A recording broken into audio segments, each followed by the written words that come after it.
Assalamualaikum warahmatullahi wabarakatuh. Di kesempatan ini, Ibu juga akan menjelaskan tentang materi proklamasi kemerdekaan.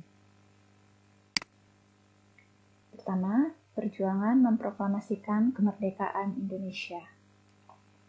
Menjelang kekalahannya di akhir Perang Pasifik, tentara Jepang berusaha menarik dukungan rakyat Indonesia dengan membentuk Dokubitsu Zonbintyo Sakai atau BPUPKI. BPUPKI adalah badan penyelidik usaha persiapan kemerdekaan Indonesia yang dibentuk pada tanggal 1 Maret 1945. BPUPKI adalah sebuah komite untuk mempersiapkan kemerdekaan Indonesia. Anggota-anggotanya antara lain Soekarno, Muhammad Hatta, Wahid Hasyim, dan lain-lain. Pemimpinnya adalah Dr. Rajiman Widyodiningrat. Tanggal 6 Agustus 1945, bom nuklir Little Boy dijatuhkan di kota Hiroshima. Tanggal 7 Agustus 1945, BPUPKI berganti nama menjadi PPKI atau Panitia Persiapan Kemerdekaan Indonesia. Pada 9 Agustus, bom nuklir Fat Man dijatuhkan di kota Nagasaki. Pada 9 Agustus 1945 juga, Soekarno, Hatta, dan Rajiman Widyodiningrat diterbangkan ke Vietnam untuk bertemu Marsekal Terauchi. Mereka dikabarkan bahwa pasukan Jepang sedang menuju kehancuran, tetapi Jepang menginginkan kemerdekaan Indonesia pada 24 Agustus. Sementara itu di Indonesia, Sultan Syahrir telah mendengar berita lewat radio pada tanggal 10 Agustus 1945 bahwa Jepang menyerah kepada sekutu. Para pejuang bawah tanah bersiap-siap memproklamasikan kemerdekaan Republik Indonesia dan menolak bentuk kemerdekaan yang diberikan sebagai hadiah Jepang. Saat Soekarno, Hatta, dan Rajiman kembali ke tanah air pada tanggal 14 Agustus 1945, Syahrir mendesak agar Soekarno segera memproklamasikan kemerdekaan. Namun, Soekarno belum yakin bahwa Jepang memang telah menyerah, dan proklamasi kemerdekaan Republik Indonesia saat itu dapat menimbulkan pertumpahan darah yang besar dan dapat berakibat sangat fatal jika para pejuang Indonesia belum siap. Tanggal 15 Agustus 1945, Jepang menyerah kepada sekutu. Tentara dan Angkatan Laut Jepang masih berkuasa di Indonesia karena Jepang telah berjanji akan mengembalikan kekuasaan di Indonesia ke tangan Belanda.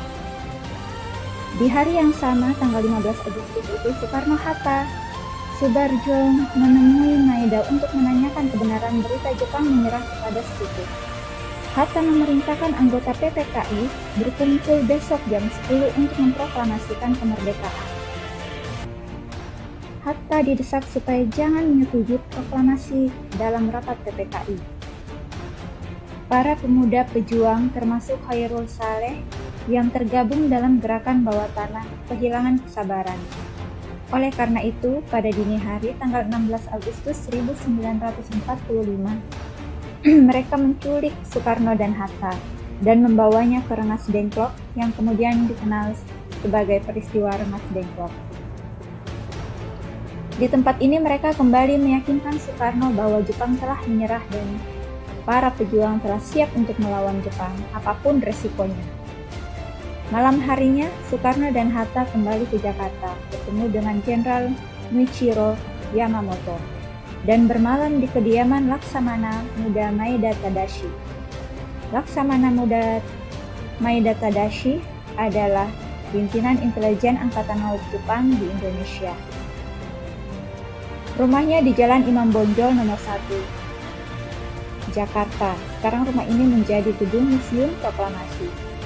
Dari komunikasi antara Hatta dan tangan kanan Komandan Jepang di Jawa ini, Soekarno dan Hatta menjadi yakin bahwa Jepang telah menyerah kepada sekutu dan tidak memiliki wewenang lagi untuk memberikan kemerdekaan. Para anggota PPKI dan para pemuda berkumpul di rumah depan, sedangkan Insinyur Soekarno, Dr. Andes Muhammad Hatta, dan Mr. Ahmad Subarjo masuk ke ruangan untuk menyiapkan naskah proklamasi. Dini hari tanggal 17 Agustus 1945, naskah proklamasi selesai disusun. Semua yang hadir sepakat menyetujui isi konsep naskah tersebut. Pemuda Soekarno mengusulkan agar naskah proklamasi kemerdekaan ditandatangani oleh Soekarno-Hatta atas nama bangsa Indonesia. Konsep naskah kemudian diketik oleh Suyuti Melik. Naskah itulah yang kemudian menjadi naskah proklamasi kemerdekaan yang otentik. Pada saat musyawarah malam itu diputuskan bahwa proklamasi akan dibacakan pada pukul 10. Pembacaan di kediaman Insinyur Soekarno, Jalan Kebangsaan Timur, sekarang Jalan Proklamasi nomor 56 Jakarta. Tempat kediaman Insinyur Soekarno sudah mulai sibuk. Beberapa orang anggota PPKI dan para pejuang muda dengan penuh semangat bekerja mempersiapkan peralatan upacara proklamasi kemerdekaan Indonesia. Selebaran kemudian dibagi-bagikan yang berisi tentang pengumuman proklamasi kemerdekaan. Ada Malik juga mengirim pesan singkat pengumuman proklamasi ke luar negeri. Di rumah Bung Karno telah disiapkan tiang bendera dari bambu. Kemudian datanglah tokoh-tokoh masyarakat dan sekitar 1.000 orang rakyat yang ingin menjadi saksi peristiwa penting dalam sejarah bangsa Indonesia tersebut. Bendera pusaka merah putih dijahit oleh Ibu Fatmawati yang sekarang disimpan di Museum Tugu Monumen Nasional atau Monas, bersamaan dengan naskah teks proklamasi. Sebagai pengibar bendera merah putih pada upacara tersebut adalah Latif, Hendra Ningrat, dan S. Sujud. Pengibaran bendera diiringi lagu kebangsaan Indonesia Raya, ciptaan Wage Rudolf Supratman. Pada hari Jumat, tanggal 17 Agustus 1945, tepat pukul 10 waktu Indonesia Barat, di Jalan Kebangsaan Timur nomor 56 Jakarta, setelah menyampaikan pidato pengantar singkat dengan didampingi Dr. Andes Muhammad Hatta, Insinyur Soekarno mengumandangkan proklamasi kemerdekaan Indonesia. Proklamasi. Kami, bangsa Indonesia, dengan ini menyatakan kemerdekaan Indonesia. Hal-hal yang mengenai pemindahan kekuasaan dan lain-lain diselenggarakan dengan cara saksama dan dalam tempo yang sesingkat-singkatnya. Jakarta, 17 Agustus 1945, atas nama bangsa Indonesia, Soekarno, Hatta.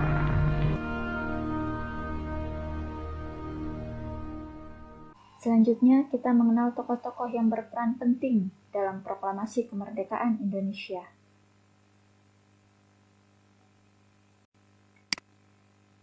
Pertama ada Insinyur Soekarno. Insinyur Soekarno dilahirkan pada 6 Juni 1901 di Surabaya. Beliau memperoleh gelar insinyur dari THS, sekarang dikenal dengan ITB, pada tahun 1925. Bung Karno wafat pada 21 Juni 1970 dan dimakamkan di Kota Blitar, Jawa Timur. Yang kedua, Dr. Andes Muhammad Hatta atau Bung Hatta dilahirkan di Bukit Tinggi, Sumatera Barat pada 12 Agustus 1902. Pendidikan tingginya dilanjutkan ke Prince Hendrik School atau Sekolah Dagang Belanda. Dan terakhir beliau melanjutkan pendidikannya ke Handelshoge School atau Sekolah Tinggi Perdagangan di Belanda hingga tamat. Bung Hatta wafat pada 1980 dan dimakamkan di TPU atau Tempat Pemakaman Umum Tanah Kusir, Jakarta. Yang ketiga, Mr. Ahmad Subarjo dilahirkan pada 23 Maret 1896 di Karawang, Jawa Barat. Beliau kuliah pada jurusan hukum di Universitas Leiden, Belanda. Pada 1933 beliau menyelesaikan kuliahnya dan menjadi pengacara. Beliau juga bekerja di Angkatan Laut Jepang. Mr. Ahmad Subarjo adalah salah seorang anggota BPUPKI. Beliau juga berperan aktif dalam perumusan teks proklamasi. Beliau adalah Menteri Luar Negeri Indonesia pertama. Beliau wafat pada Desember 1978 di Jakarta. Ketiga, selanjutnya perjuangan mempertahankan kemerdekaan. Indonesia telah memproklamasikan kemerdekaannya pada tanggal 17 Agustus 1945. Namun, di pihak lain, sekutu tidak mengakui kemerdekaan tersebut, karena mereka beranggapan bahwa apabila pihak Jepang telah menyatakan kalah terhadap sekutu, maka otomatis wilayah pendudukan Jepang menjadi tanggung jawab mereka. Sementara pihak Belanda masih menginginkan kekuasaan di wilayah Nusantara dengan cara meminta bantuan kepada sekutu. Adanya keinginan pihak Belanda untuk menguasai kembali Indonesia mengakibatkan beberapa peristiwa. Peristiwa itu berupa perlawanan rakyat untuk mempertahankan kemerdekaannya. Secara umum, perjuangan mempertahankan kemerdekaan Indonesia ini dibagi menjadi dua cara, yaitu perjuangan secara fisik yang terdiri atas pertempuran Surabaya pada tanggal 10 November 1945 yang dipimpin oleh Bung Tomo dan banyak pahlawan yang gugur pada saat itu, sehingga tanggal 10 November diperingati sebagai Hari Pahlawan. Ini bisa kalian baca penjelasannya pada halaman 96. Kemudian pertempuran Ambarawa pada tanggal 15 Desember 1945 oleh Jenderal Sudirman. Dan 15 Desember 1945 itu dijadikan sebagai Hari Infanteri. Selanjutnya pertempuran Medan Area 10 Desember 1945 di Sumatera Utara. Dan terakhir peristiwa Bandung Lautan Api 23 Maret 1946 di mana rakyat Indonesia yang berada di Bandung tidak rela jika Bandung diduduki oleh tentara-tentara sekutu, sehingga mereka membakar seluruh harta benda mereka yang ada di Bandung sebelum meninggalkan Bandung. Kemudian perjuangan secara diplomasi, yaitu perundingan Linggarjati, perundingan Renville, perundingan Rumroyon, konferensi Meja Bundar. Ini bisa kalian baca di halaman 99 sampai 100. Kemudian menghargai jasa para pahlawan. Menghargai jasa para pahlawan bisa dengan cara saling menghargai dan menghormati antar sesama, memupuk semangat cinta tanah air, tidak melupakan jasa pahlawan yang sudah berjuang melawan penjajah, belajar dengan tekun karena kita adalah seorang pelajar, memperingati peristiwa-peristiwa penting seperti Hari Pahlawan, Hari Infanteri, Hari Kemerdekaan, kemudian menjalankan Pancasila dan peraturan lainnya. Terima kasih, semoga teman-teman bisa terinspirasi dari para pejuang kita dan tetap semangat. Assalamualaikum warahmatullahi wabarakatuh.